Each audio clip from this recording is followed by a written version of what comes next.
everyone, and thank you again for joining my show. The weather today has been gorgeous, actually, though a bit on the cloudy side. The temperature here fluctuates with the time of day, so the thermostat is never in one place for long. Last workshop, we discussed femininity and masculinity. We discussed their effect on culture as we have it today, and touched a bit on toxic masculinity. Now, for the past few workshops, I've had plans to speak a bit on a few other topics regarding sexuality, namely transsexuality and lesbianism, in further detail. However, I would like to have someone who walks that walk to talk on it. So for this workshop, we'll dive deeper into toxic masculinity, continuing where we left off from the last one. How we see it, when we tend to see it, some statistics on it, where it comes from, and how it can be destroyed. The very notion of toxic masculinity is one that has inherently existed and inherited since as long as the concept of masculinity has existed. So to say, since masculinity has existed, it has been both toxic and non-toxic, just as with femininity. However, I feel that it's blatantly obvious how toxic the fumes of men have permeated and perforated the world, literally tearing it to shreds. I can speak firsthand of the toxicity of masculinity, for I, at one point, suffered from it as well. I've been the one who used jealousy as an excuse to yell at someone and get physical. I've used my own insecurity to lower someone else's self-esteem. These are not things that are natural. They are taught and learned behaviors. It wasn't until I advanced and evolved that I was able to leave many of those behaviors in the past where they belong. That's to say that sometimes I still fight with those old ways, but they are becoming easier monsters to slay when confronted with them. The possessiveness, the anger, well, to be quite frank, I do channel it a little differently now. The need to control and dominate.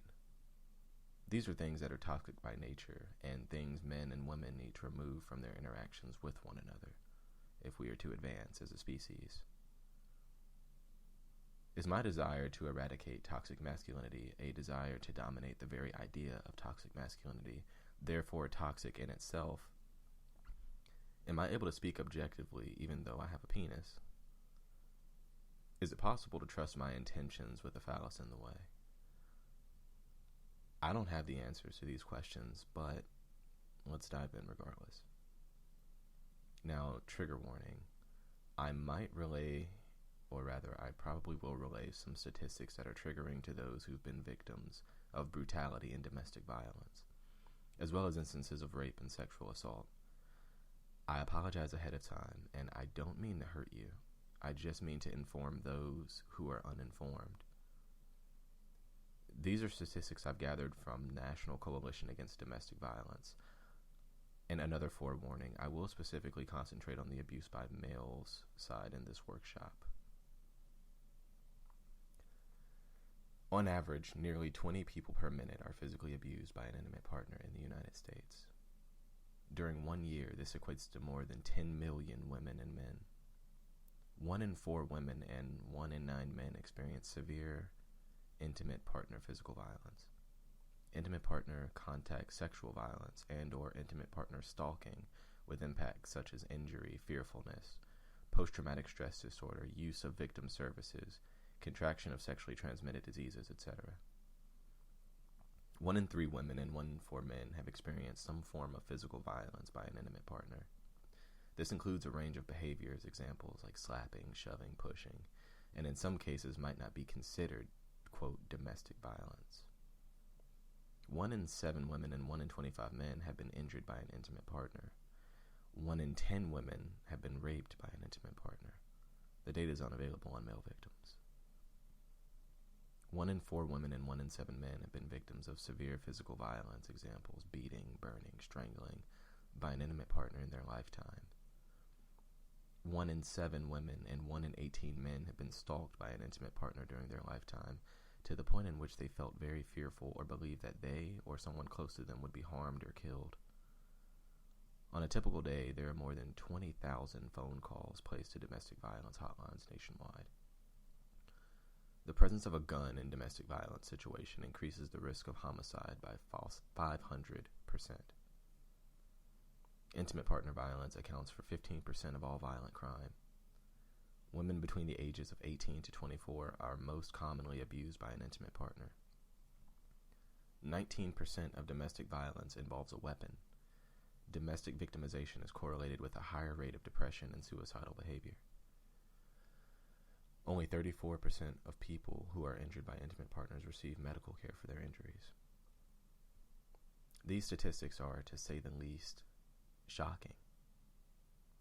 Could you imagine, just for a moment, that you were in a relationship that you hated? That your partner was verbally and physically abusive, controlling and manipulative, hateful and misogynistic? It's easy to tell someone to walk away or run away. Seek help, leave them. But do you understand fear? If this person was that horrid and you knew for a fact that they were, and they not only had an advantage in height and muscle when it came to physical confrontation and aggression, but they had an unhealthy obsession with guns, how terrified would you be to leave? How scared would you be to speak up? Typically, the police don't come until it's too late. A restraining order will just antagonize the abuser. Anything you say to them will be a shot to their ego and perceived manhood. So you walk daily on eggshells and heels to avoid spent shells. You keep your head down and your hair up. You dare not raise your voice or disagree. Wouldn't you be scared? Terrified? Afraid for the safety of yourself and, God forbid, your children. So when he hits you once, you don't say anything. You say to yourself that he still loves you. He doesn't normally do that, and he didn't mean it. When he yells, you pretend his voice isn't that loud, and it's not a big deal. When he calls and stalks, you say he's just concerned. When he refers to you as a bitch or a hoe, he's just angry, even though he refers to his own dog by name every single time. I've yelled. I've pushed. I've obsessively called before. I have been toxic.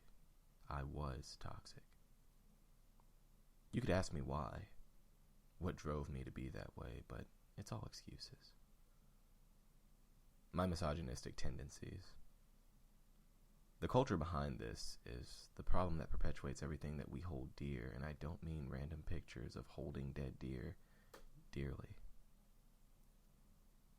The statistics read are only a glimpse into the reality of this. How many people do you think are honest about that? Do you think most women or men being abused by men are telling it? We're still blaming women, victim blaming, when it comes to rape, and you think that all women would just totally come clean about that. About someone that they have been socially pressured into bondage with. About someone they are taught that they should love till death do you part. That they have some specific place in the household under a man. Which part? Knowing their partner might not say anything, but they might know or find out, or even worse, being so scared of their partner that they don't even report it. Most instances of domestic abuse go unreported, half because they aren't taken as seriously as they should be, and half because it's too late by the time it should be. 1 in 5 women and 1 in 71 men in the United States have been raped in their lifetime. Almost half of female, 46.7%, and male, 44.9%, victims of rape in the United States were raped by an acquaintance. Of these, 45.4% of female rape victims and 29% of male rape victims were raped by an intimate partner. 19.3 million women and 5.1 million men in the United States have been stalked in their lifetime. 60.8% of female stalking victims and 43.5% of men reported being stalked by a current or former intimate partner. A study of intimate partner homicides found that 20% of victims were not the intimate partner themselves, but family members, friends, neighbors, persons who intervened, law enforcement responders, or bystanders. 72% of all murder-suicides involve an intimate partner. 72%. 94% of the victims of these murder-suicides are female. During my time spent working in leasing consulting, I learned that if you live in an apartment and you're a victim of domestic violence, you're protected under the Fair Housing Act from being evicted due to that. So, if you've been a victim of domestic violence and you lived in an apartment community, and for that reason you were removed or evicted because of domestic violence, you can sue, and I encourage you to do so. Just a tad bit of information I felt I should share while it's still fresh on my mind. I don't think anyone is surprised by the rape statistics. I've heard contradicting statistics when it comes to that. I feel that it's probably closer to 1 in 3 women and 1 in 4 men. And that's being generous and hopeful, but I feel it could be much worse.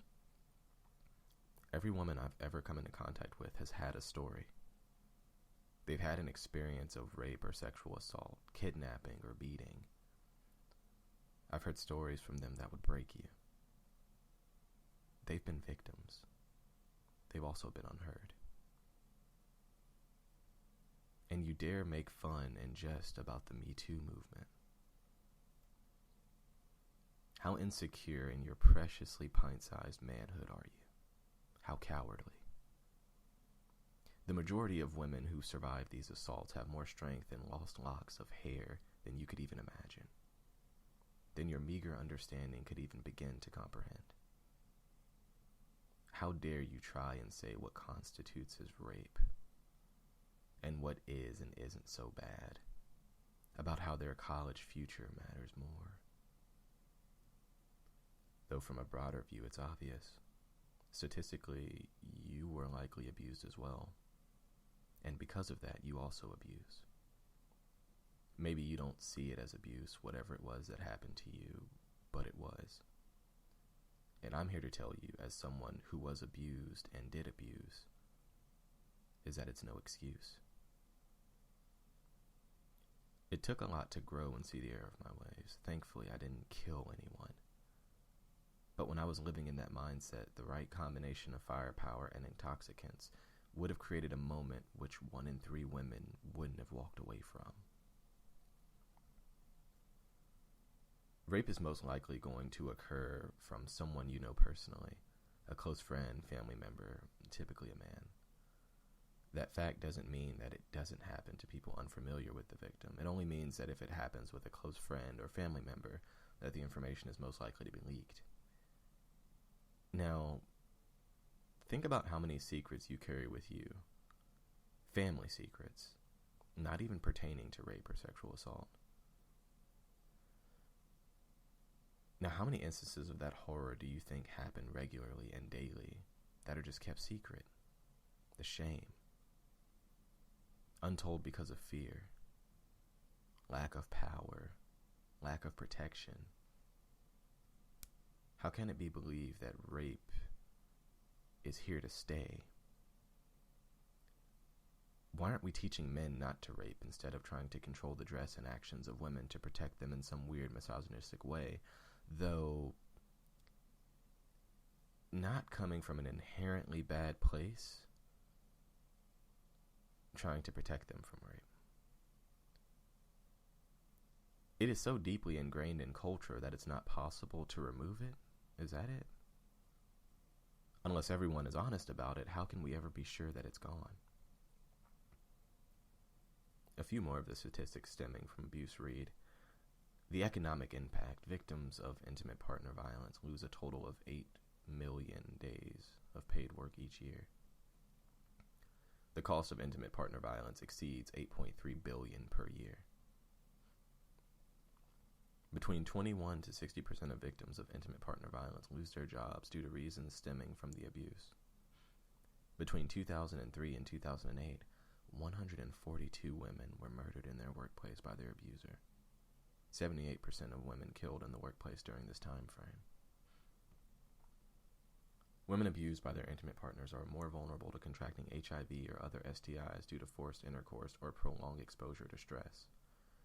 Studies suggest that there is a relationship between intimate partner violence and depression and suicidal behavior. physical, mental, and sexual reproductive